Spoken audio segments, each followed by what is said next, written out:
ఈరోజు మనం స్పెసిమెన్ ఏ విధంగా ప్రిపేర్ చేసుకోవాలనేది తెలుసుకుందాం. జంతుశాస్త్రంలో భాగంగా ప్రస్తుతం ఇది స్పెసిమెన్ కట్ల చేప లీకేజ్ ఫార్మాలిటీడ్ కావడం లేదంటే పగిలిపోవడం కొన్నిసార్లు జరుగుతూ ఉంటుంది.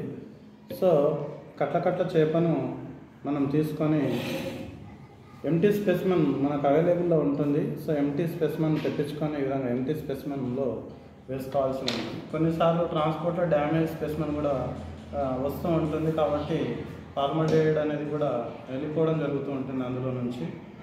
సో ఈ విధంగా ఎంటీ స్పెసిమెన్లో చేపను వేయాల్సి ఉంటుంది.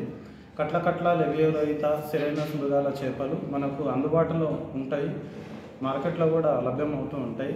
కాబట్టి మన ఇంటర్మీడియట్ జంతుశాస్త్రంలో భాగంగా మన ఓన్ స్పెసిమెన్ మనమే ఏ విధంగా ప్రిపేర్ చేసుకోవాలనేది ఈరోజు నేను మీకు తెలియజేస్తూ ఉన్నాను.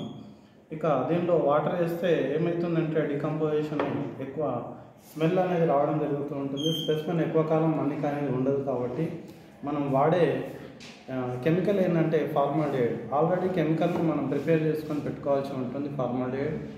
సో ఫార్మాలిటీడ్ కెమికల్ ఈ స్పెసిమెన్ లోపల ఈ విధంగా ఫుల్ఫిల్ చేయాల్సిన అవసరం అనేది ఉంటుంది. సో ఈ విధంగా ఫార్మాలిటీడ్ అయితే నింపాల్సి ఉంటుంది. సో ఇక్కడి వరకు ఫార్మాలిటీడ్ అనేది నేను నింపాను. ఇంకా కొద్ది మేర ప్రస్తుతం స్పెసిమెన్ అనేది మనకు ఫుల్ఫిల్గా ఉంది. కట్ల చేప పైన క్యాప్ అనేది ఈ విధంగా అమర్చాల్సి ఉంటుంది. సో క్యాప్ను అయితే ఈ విధంగా వేస్తూ ఉన్నాను.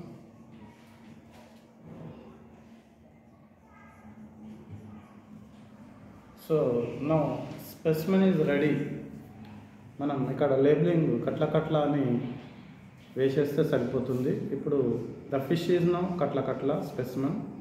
ఇక మనం జంతుశాస్త్రంలో భాగంగా మన స్పెసిమెన్ను మనమే ఓన్గా ఏ విధంగా ప్రిపేర్ చేసుకోవాలో ఈ విధంగా తెలియజేశాను.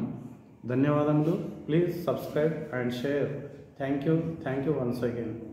Thank you once again.